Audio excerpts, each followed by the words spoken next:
Jadi tentang hadis yang menjelaskan tentang bahawa Allah mengampuni salat seorang hamba, mengampuni dosa seorang hamba dari waktu salat itu ke waktu salat berikutnya.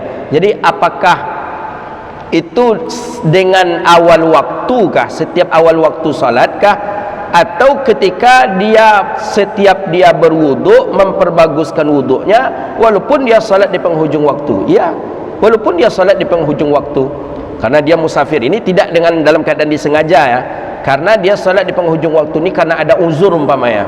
Dia pertama musafir, cari tempat salat tak dapat, cari tempat salat tak dapat, untuk mengqasar belum boleh karena belum sampai, belum cukup daripada jaraknya. Kan jarak ini, waktu beda dengan jarak. Contoh, saya ambil contoh lebih dekat lagi. Saya kena PPKM kemarin. Salat maghrib jam 7:20. Jam 7:20 salat maghrib. Start masuk Jalan Arifin Ahmad itu, tujuan saya nak ceramah ke Masjid Al-Firdaus Harapan Raya.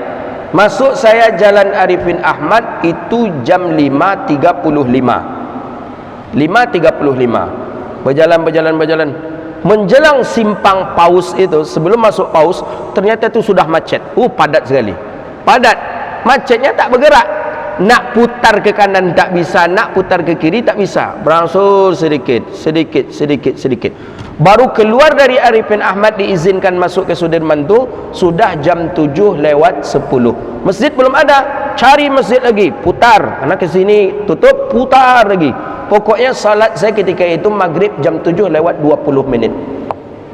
Okey, jam 7:20. Saya baru berwuduk ketika itu, di jam itu baru saya berwuduk lagi. Setelah saya berwuduk, ini umpama pada kalau kejadian kemarin saya sudah berwuduk. Ini kalau kita umpamakan dengan fikih ni. Berwuduk, setelah berwuduk saya salat. Kan Allah ampuni dosa saya dari waktu itu ke waktu Isya. Kan sedikit lagi. Paling berapa minit lah waktu Isya, setelah itu masuk lagi. Paling 15 minit, 10 minit waktu Isya masuk. Jadi waktu yang sedikit itu dihitung juga oleh hadis ini, ya. Okey, itu waktu kalau saya dengan Isya. Bagaimana dengan asar ke maghrib tadi? Asar saya di awal waktu dengan salat di awal waktu, berwuduk di awal waktu. Allah ampuni dari waktu itu ke waktu maghrib. Apakah sampai di awal maghrib saja Allah ampuni, setelah itu dicatat daripada dosa? Tidak, tetap sampai kepada waktu saat kita salat pula. Itu dia maksudnya. Walaupun salat jam 7:20. Tapi memang ada uzur. Itu memang parah itu. Saya semenjak itu pakai motor saya lagi kalau ceramah maghrib itu.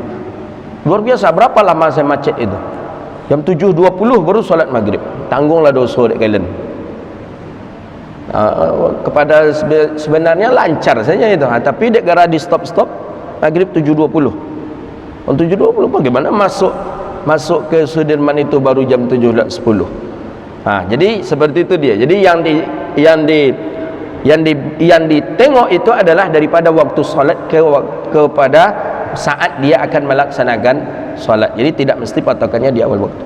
Kemudian yang kedua tadi kan ada hadis bahawa dosa wuduk yang diampuni oleh dosa wuduk dosa sebelumnya, dosa yang telah berlalu, gitu dia maksudnya. Sedangkan dosa yang ia lakukan salat, dosa yang akan datang. Gitu. Ya, itu bukan berlawanan itu. Itu tanawwu' namanya itu. Itu memang jenis macam daripada hadis.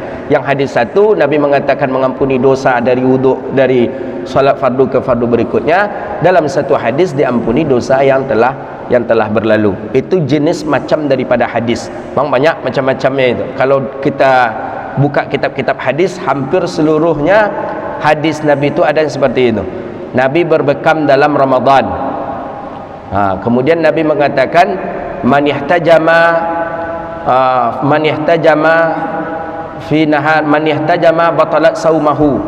Nabi mengatakan siapa yang berhijam, yang berbekam dan dia dalam wahwa saim, dan dia dalam keadaan berpuasa, maka batallah puasanya.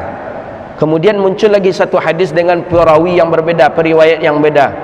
Man ihtajama wa huwa saim. Anna Rasulullah sallallahu alaihi wasallam ihtajama fi Ramadan wa huwa saim. Nabi berbekam di siang Ramadan dan Nabi dalam keadaan berpuasa. Itu bukan daripada berlawanan, tapi ini daripada tanawu'ul hadis. Memang banyak hadis-hadis yang ada seperti itu. Jadi disitulah butuhnya mazhab. Apa pendapat mazhab? Oh, menurut Syafi'i ini hadis ni dipakai. Oh, menurut Hanafi ini hadis ni. Apakah boleh hadis dengan hadis kita benturkan sama dengan kaul mazhab dengan mazhab kita benturkan? Tidak boleh. Jadi bagaimana kita ambil pendapat daripada pendapat para ulama. Sama hadis satu lagi, banyak hadis-hadis tentang itu tu banyak. Nabi mengatakan, kata Rasulullah sallallahu alaihi wasallam, habbatus sauda syifa'u likulli da'. Habbatus sauda itu obat daripada segala penyakit. Dalam hadis yang lain Nabi mengatakan madu pula daripada obat daripada segala penyakit. Ini itulah namanya di dalam kaji kita itu tanawu', atau ada diistilahkan oleh para ulama jenis atau macam daripada macam riwayat hadis.